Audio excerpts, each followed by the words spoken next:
Hello दोस्तों, आपका अपने चैनल लखनऊ स्टडी स्टेज में हार्दिक हार्दिक स्वागत है। तो दोस्तों आज का हम लोग विज्ञान सब्जेक्ट से बल टॉपिक लेकर आए हैं। दोस्तों बल फोर्स होता क्या है, आखिर आपको हम पूरी परिभाषा, पूरी डिफिनेशन और बल कितने प्रकार के होते हैं, कौन कौन से होते हैं, कितने प्रकार के होते हैं, ये सब आपको बताएंगे। तो दोस्तों अगर आपको विज्ञान के टॉपिक में कोई समस्या है तो हमको बताएं, ज़रूर बताएं। तो दोस्तों आज का टॉपिक हम आज के सेशन में हम बल लेकर आए हैं।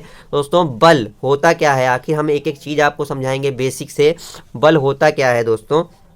तो दोस्तों 6-7 में बल टॉपिक होता है दोस्तों, तो उसके उन बच्चों के लिए बहुत ही महत्वपूर्ण है ये वीडियो, और हमारी वीडियो को अंत तक ज़रूर देखें दोस्तों, और अच्छी लगी हो तो कमेंट करें, सब्सक्राइब करें। तो दोस्तों हम शुरुआत करते हैं। दोस्तों जैसे हमारा प्रश्न लिखा हुआ है दोस्तों, बल क्या है, व्हाट इज़ फोर्स।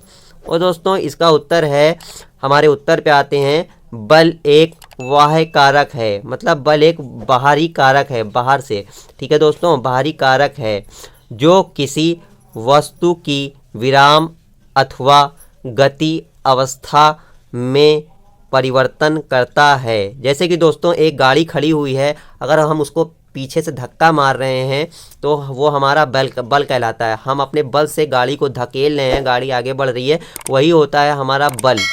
पहले गाड़ी जैसे हमारी खड़ी थी वो विराम अवस्था में थी, जब हमने धक्का लगाया तो वो गति अवस्था में परिवर्तन हो गया, तो हमारा वो बल कहलाता है दोस्तों। तो दोस्तों करता है या परिवर्तन करने का प्रयास करता है, उसे बल कहते हैं।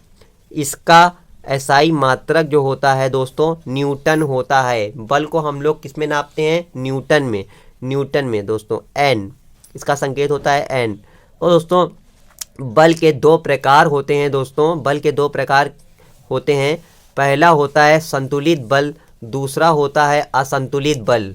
तो दोस्तों संतुलित बल क्या होता है यह आपको जानना बहुत ही ज़रूरी है दोस्तों। तो दोस्तों संतुलित बल पहला हम लोग जानते हैं, संतुलित बल होता क्या है। तो दोस्तों बताते हैं आपको, जब किसी वस्तु पर एक साथ कई बल कार्य कर रहे हों तथा उनका परिणामी बल शून्य हो, उस बल को संतुलित बल कहते हैं। तो दोस्तों संतुलित बल कहते हैं जिसका परिणामी बल मतलब F बराबर 0 हो, तो उसको कहते हैं संतुलित बल। तो दोस्तों दूसरा हमारा है असंतुलित बल, दूसरा है हमारा असंतुलित बल।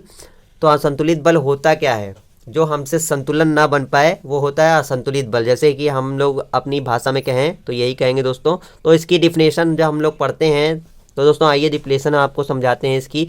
जब किसी वस्तु पर लगे बलों का परिणामी बल शून्य ना हो तब उस बल को असंतुलित बल कहते हैं। जैसे F बराबर है 0, उसमें 0 था और 0 ना हो, F बराबर 0 है उसमें 0 ना हो दोस्तों, ये होता है असंतुलित बल। उसमें संतुलित बल में हमारा F बराबर 0 होना चाहिए और असंतुलित बल में हमारा F is not equal to 0 होना चाहिए। मतलब दोस्तों इसमें परिणामी बल आपका शून्य नहीं होना चाहिए, तो उस बल को हम असंतुलित बल कहते हैं। जिसमें परिणामी बल आपका शून्य होता है और कई बल एक साथ कार्य कर रहे हों तो उसको संतुलित बल कहते हैं। तो हमको संतुलन बनाना होता है तो उसे संतुलित बल कहते हैं दोस्तों।